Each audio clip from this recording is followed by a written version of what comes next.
My very first student had never touched the flute before. The only thing I had to go on was, how did I learn how to play the flute? I guess I'll just teach it the way I learned. And I learned through this book. This is the Rubank Elementary Method, tried and true method book of my generation. There isn't really any explanations in here at all. It's just a bunch of exercises and little pieces and little duets. That's it. When I was a kid, I didn't know what was going on. I just kind of went through the book in chronological order and did what my teacher told me. Truth be told, I don't recall paying attention to what I was supposed to be doing. I was a kid and just being a kid and not fully understanding what my teacher was trying to get me to do. That's all on me. In the beginning here, you have all these whole notes, then a whole bar of rests, and then a whole note again, and then a whole rest, and a whole note, and whole rest. And you're really only playing a few notes here. I remember as a kid thinking that it was really boring, but when I became a teacher, I was like, wait a second, no, I do need to teach this exercise. Like, it doesn't matter that I used to think it was boring, and so I won't teach boring exercises. No, I can't do that. Why? This exercise does a few things. It allows the student to really get used to a certain fingering while looking at the note on the staff. So through repetition and by holding the note really long, you can start to map what you feel to what you're seeing on the page and how it sounds. Okay, you can map all those things together. On top of that, because you have to count, it literally says here, count 1, 2, 3, 4. And then again, 1, 2, 3, 4 during the rest. It introduces counting without crazy rhythms. So you're literally just holding a note for 4 counts, then resting for 4 counts, holding a note for 4 counts, resting for 4 counts. It just gets you into the groove of counting without going nuts. It is really good beginner material. But like, I was a kid, okay? Even if you explained it to me like that, I wouldn't get it. Literally, as a kid, I would have just been like, I don't care why, just tell me what to do and I'll do it. So here I am now as a teacher, realizing all of these things, why these exercises exist. So I try to explain to my student why they're learning this. I explain all the things that I'm explaining in this video, okay? But literally, the look on her face was just,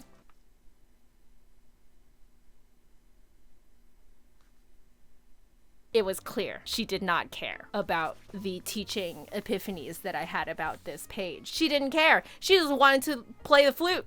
That's all. I was just like, oh man, that is probably the exact look I gave my teacher. So now I'm like, okay, well then how much do I explain and how much do I not explain then? How much do I explain on my end how I see this exercise versus just getting them to experience it themselves? I have found that there's no straight answer to this. If I have students that have students, or at the very least if they're coaching their friends or something like that, those students are very interested in the teaching aspect of why these exercises exist and different ways of thinking of like rhythm, different practice methods and stuff like that. But if you're really only in it to enjoy the flute, I find that those people tend not to really care. So you really have to establish a very functioning working relationship with your students in order to get a feel of what they care and don't care about. That way you can gauge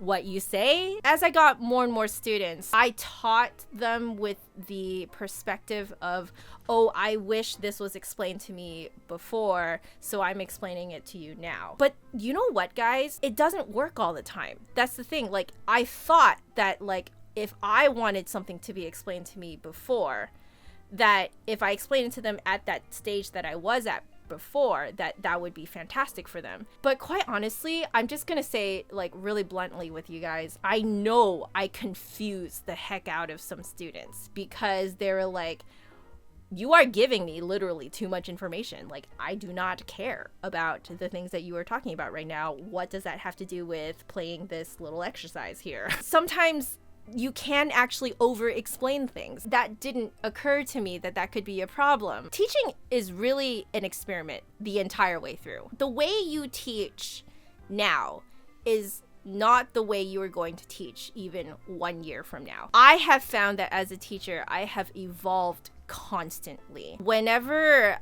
I felt like my teaching style was stagnant, I also felt that the progress of my students were stagnant too. I literally need to grow with my students. How do you get out of a rut? You know, because you do sometimes feel like you get stuck in a rut as a teacher, like you're teaching the same things, you're teaching it in the same way. I kind of came across my way of getting out of the rut quite accidentally. I have mentioned it in this channel before, but I go out for regular walks now. And in fact, right after filming this, I am planning on going for a walk. Yes, the walks physically have made me a lot healthier. The physical aspect of it is actually secondary. Mostly, I need to go out for walks to have that space and that time to just calm the heck down. When I go out for walks is when I start thinking about students that I am stuck in a rut with, that I feel like I'm teaching the same things and the same concepts to them over and over and over again. It's only when I go out for a walk and I actually have the time and the space to think about them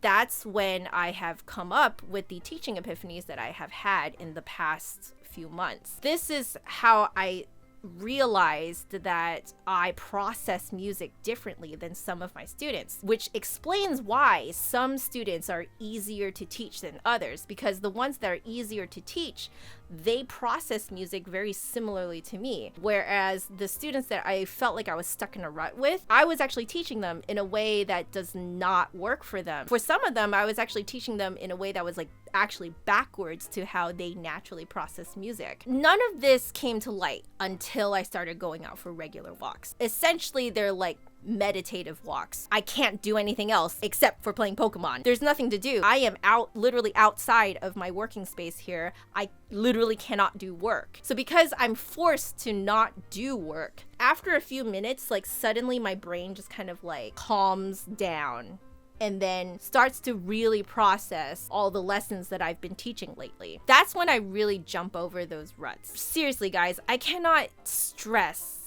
how important it is to have downtime to reflect. That is the one thing that will make you a better teacher. That is the one thing that will help you keep evolving. That's the one thing that will really keep you on your toes and keep your brain active as a teacher. Those of you out there who are teachers of some sort, please schedule in some sort of meditative practice, whether it's just walking or yoga or like literally just sitting there and meditating.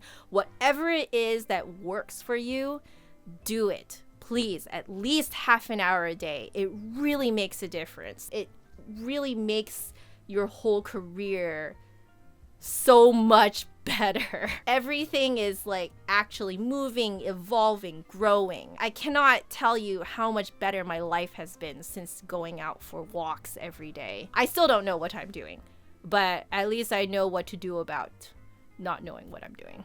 That is it for today's video. If you want to hang out with me, I am on Twitch and Patreon. Otherwise, I'll see you guys next week. Bye.